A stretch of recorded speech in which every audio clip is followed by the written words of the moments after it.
Alright, maybe jamming pizza crust into a Crunchwrap was a little heavy for you. Maybe it's time for something a little lighter, a little smaller. Maybe you're trying to throw a garden party or a baby shower and you got a bunch of people to feed, but they just want a little nibble. They just want a little snack. They just want a little crunch app. Well, that's when you bring in this. This little cutie right here. The Guerrero Tajin Tiny Tot Tostada. Perfect for a Baja fish Crunchwrap lunch. And since we'd already let the tahini out of the bottle, we were kicking the lime flavor up to 11. Since I hadn't hit my monthly quota of microplastics, we were working with a couple types of white fish this week. Tilapia and Rockfish. Let's get a few of these little cuties built and we can talk about some of the filling.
There's actually quite a bit to unpack here. There was a lot of new tech and actually some really great things that I think came out of this one. First, a simple size comparison between your regular Crunchwrap and your little snacker. These things are adorable. If 2 Crunchwraps are like kind of too much, make you want to crunch nap, 2 of this size are actually perfect. What kicked all this off? Well, I saw these little adorable Tajin Tostadas and I knew I had to make some snackers. Did a couple kinds of fish, did some rockfish, did some tilapia. I can't tell the difference. The next piece of tech that blew me away, although it shouldn't have, to be honest. Surprise, surprise, Kewpie mayonnaise and sour cream mixed with some lime and hot sauce turns out is really good. Basically your version of the Tapatio and sour cream or Sriracha ranch, those sorts of dips, but maxed out flavor. The Kewpie mayo is so fatty, so rich, and I used a great hot sauce, I thought. So this was an amazing find. And with the fish, it's just phenomenal. Then you got some pretty standard stuff, made of guac, shredded cabbage, little cilantro for some of them, some for not. Sometimes I didn't put the guac in, and I kind of liked that. It made it a little more simple because it really is packed with flavor already. Cook the fish with the tahini. Never had this before. We'll probably use it on eggs in the future or something. I did like this. It was pretty fun. Chili flakes with citric acid. I've used these lentils before, but I hadn't in a while. The lentils I typically use are just a standard, super cheap, regular lentil. And you either gotta soak them or you gotta cook them for a while before you do the main cook. But I wanted something a little lighter. I felt like a black bean or a pinto bean was gonna be too heavy for the fish style. Snag these. They require no soaking, no pre-cooking. You just cook them for 12 to 15 minutes and they are immediately mush, which is what I wanted. So this turned out fabulously. Now, they're red lentils, but after you cook them, they turn pretty yellow. And then I cooked them with some peppers, and so they even turned green, which made, I think for this specific application, made me even happier because I liked the green to go with this Baja guac, red cabbage kind of style. This is just a fragrant, very light, limey, spicy lentil. You could almost maybe add a little more fluid and maybe a couple more ingredients and eat this like a bisque. Now, the last kind of thing, I used Monterey Jack cheese, and I think white for this, again, it's kind of that theme. You got greens and whites and a little red from the cabbage. That lime, that lime whitefish theme, and I think that kind of ran through. And it's also the least flavorful, I think, of the good melting cheeses that you can get that's Kroger brand. It does have a flavor, but it's nowhere near a cheddar, I think. So let's check this out.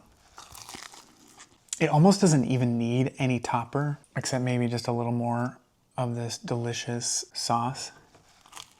I think for creating a fun little appetizer, these are very nice too, because in my big pan, I can fit 2 of these in there, cook them at the same time. Maybe even 4. I didn't test that. Might test that in the future because I'll definitely do this size again. But let's check out that first bite. A little cilantro, get that fish, beautiful fish. And it definitely has a completely different vibe than like a chicken or a beef, obviously. I cooked this up for a few people, and one of the recommendations was that this should be a thing that people make. So, pretty glowing review, I would say. The flavor profile on this is so different to any other Crunchwrap I've made so far that this is like a must try. Till next time, do it Crunchwrap? Yes, it do.